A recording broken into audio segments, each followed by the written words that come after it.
Sumainyo ang Panginoon. At sumaiyo rin. Ang mabuting balita ng Panginoon ayon kay San Mateo. Papuri sa iyo, Panginoon. Si Jesus ay ipinanganak sa Bethlehem ng Judea noong kapanahunan ni Haring Herodes.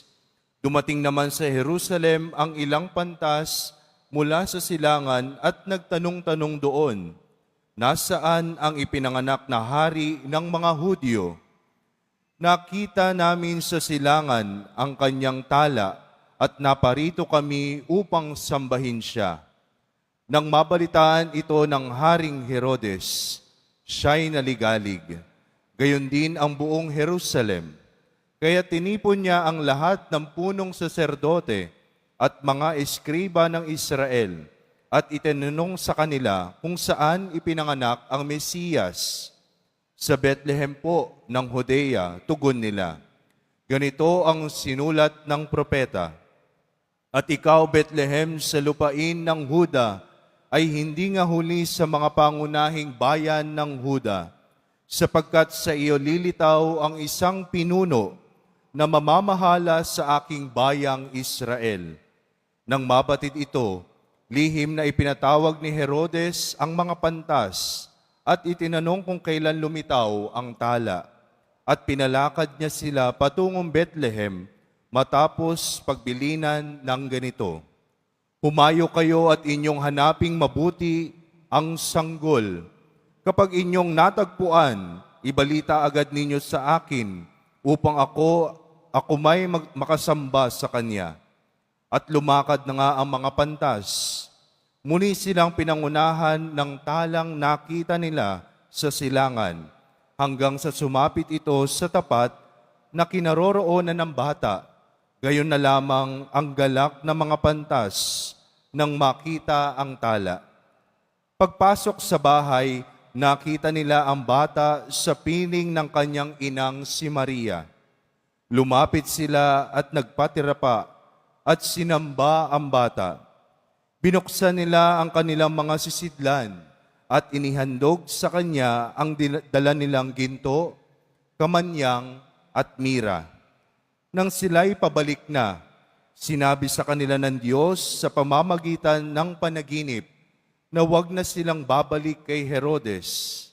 Kaya nag-iba na sila ng daan pauwi. Ang mabuting balita ng Panginoon. Pinupuri ka namin, Panginoong Heso Kristo. Maupo muna po ang lahat.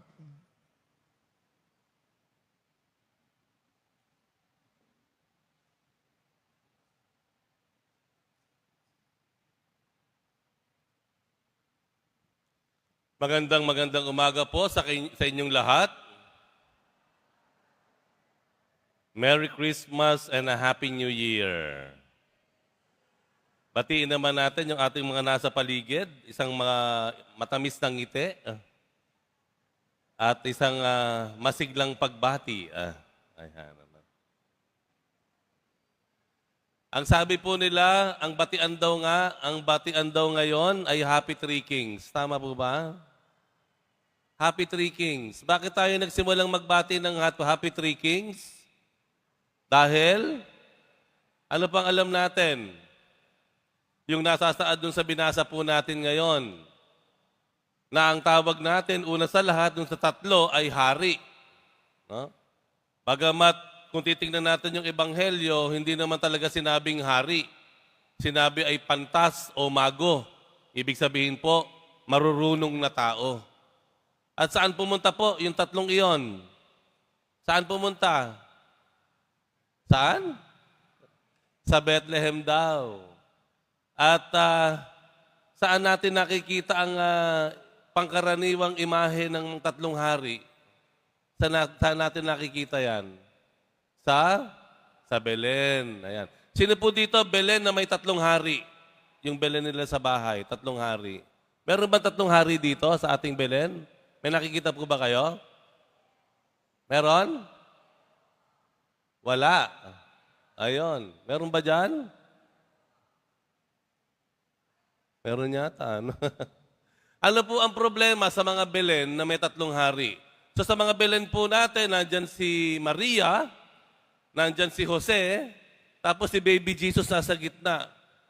At tapos, mayroong mga hayop, may mga tupa, tsaka mga anak ng tupa, mga batang tupa. Di ba? At ano pa minsan nilalagay natin dyan? Ang mga hari. Ayan. Ano problema natin doon? Ano problema sa Belen na may 3 hari? Ha?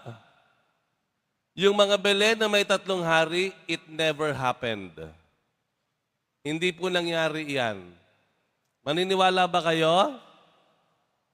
Na kung titingnan po natin ang nasasaad sa banal na kasulatan, hindi po nangyari na ang mga mago, pantas o hari ay napunta dun sa Belen. Na kung saan, nandoon yung mga hayop, si Jesus nakahiga sa kainan ng mga hayop, Maria at Jose. Hindi po nangyari yan. Bakit kanyo? Tingnan niyo po yung Ebanghelyo. Sabi sa Ebanghelyo, dumating ang mga mago sa Bethlehem at saan nila nakita si Jesus? Sa isang bahay. Hindi niyo narinig yun? Yung binasa?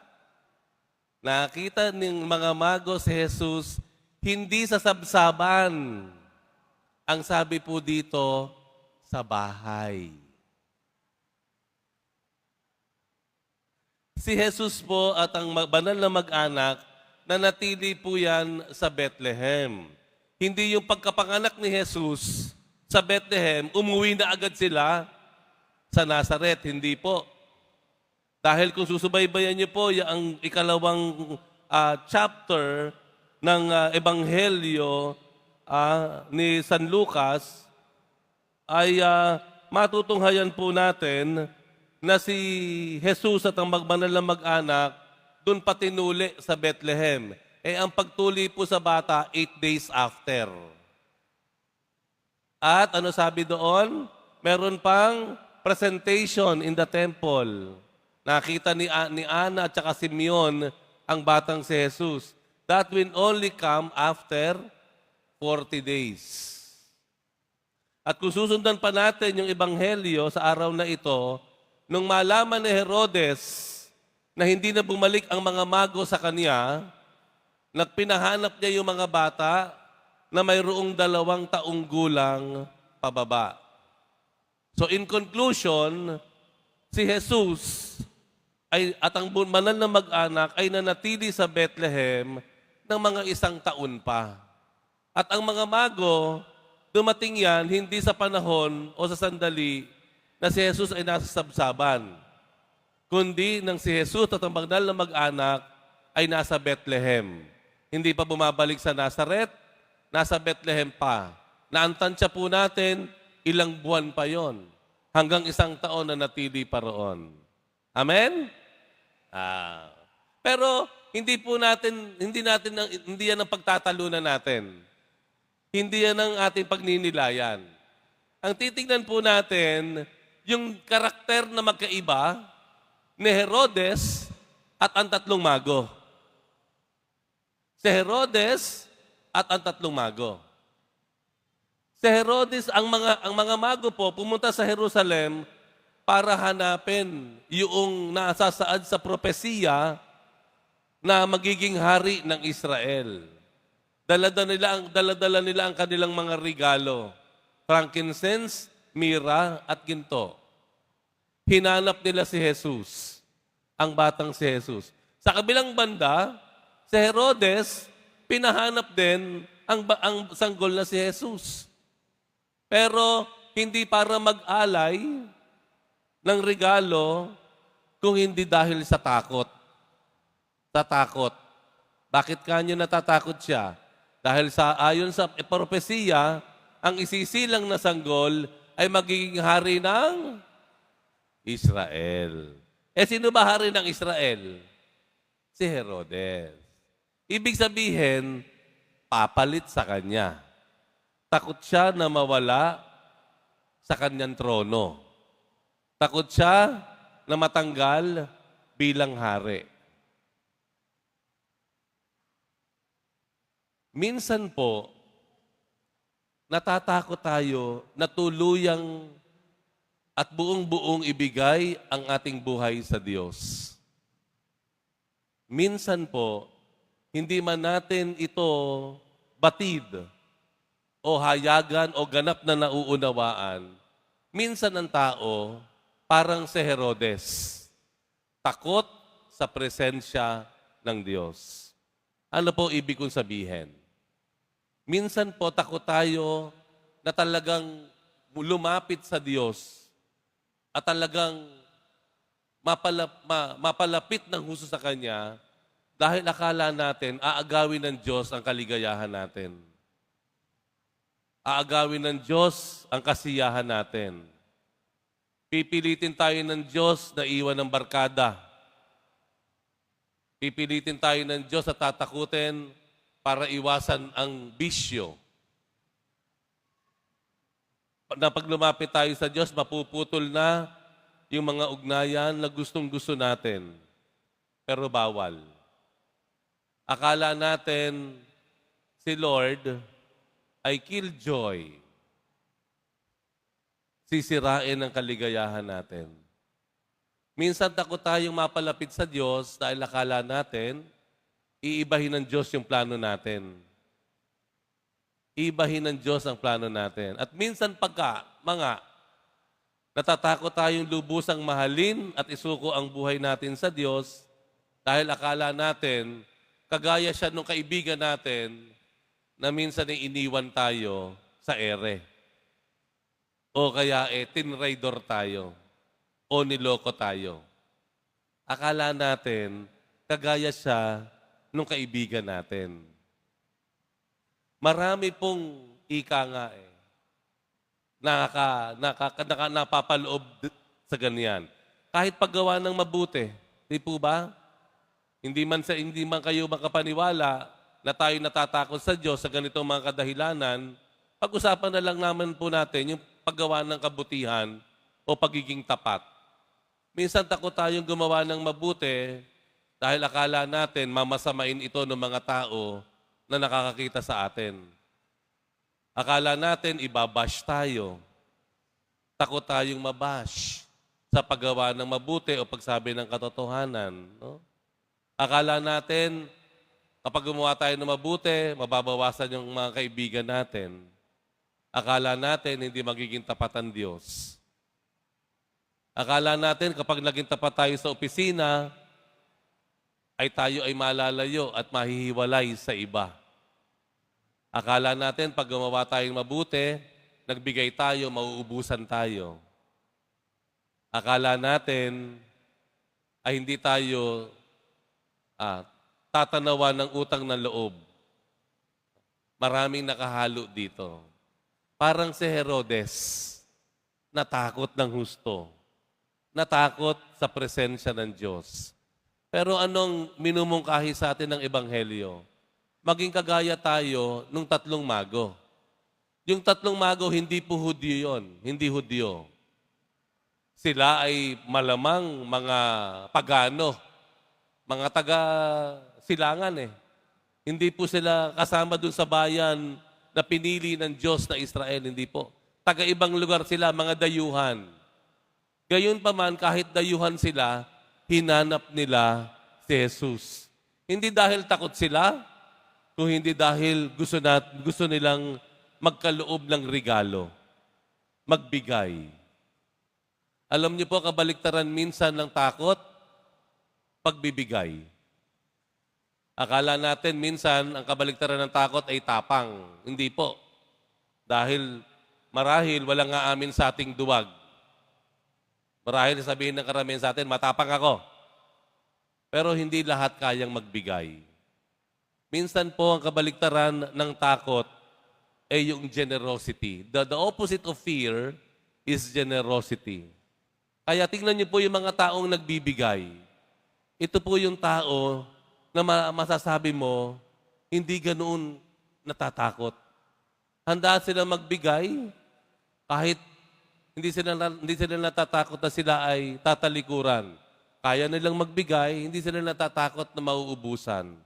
Kaya nilang gumawa ng mabuti dahil alam nila may Diyos na nakakakita at nagbabantay sa kanila at mananatiling tapat sa kanila. Malapit na po ang ating kapistahan. Ilang araw na lamang po, January 9 na. Mulit-muli, ipagdiriwang natin ang kapistahan ng mahal na poong Jesus Nazareno. Sana po ang pagtatangkilik natin sa kapistahan ng mahal na poong Jesus Nazareno, yung ating pagsama sa prosesyon, yung ating paghalik o pagbibigay galang sa kanyang imahe, sana po yung ating pagdarasal at pagsisimba, hindi dahil takot lang tayo. Hindi lang dahil takot tayo sa mundo. Hindi lang dahil takot tayo sa mga pagsubok na darating sa buhay natin. Hindi dahil walang kasiguruhan ang ating kinabukasan. Hindi dahil meron tayong iniindang sakit. Sana po, yung pagpaparangal sa kapistahan na mahal na poong Jesus Nazareno ay pangunahing nating dahilan ay nais nating magkaloob sa Diyos. Nais nating ibalik sa Kanya ang pasasalamat. Na nais nating sambahin siya kagaya ng mga mago. Yan po ang panawagan natin. Yun ang hamon ng Diyos sa atin. Natatakot ka? Hindi mo kailangan magtapang-tapangan. Ang gawin lang natin, magkaloob sa Diyos. Ibigay sa Kanya ang lahat, isuko sa Kanya ang lahat, at huwag tayong mangamba na tayo ay mauubusan, tayo ay mababaliwala, o tayo ay mahihiwalay. Ibigay natin ang ating pagsamba at pagpapasalamat sa ating mahal na poong Jesus Nazareno, ang sanggol ng Bethlehem, ang Diyos na nagkatawang tao na si Jesus na ating Panginoon. Amen.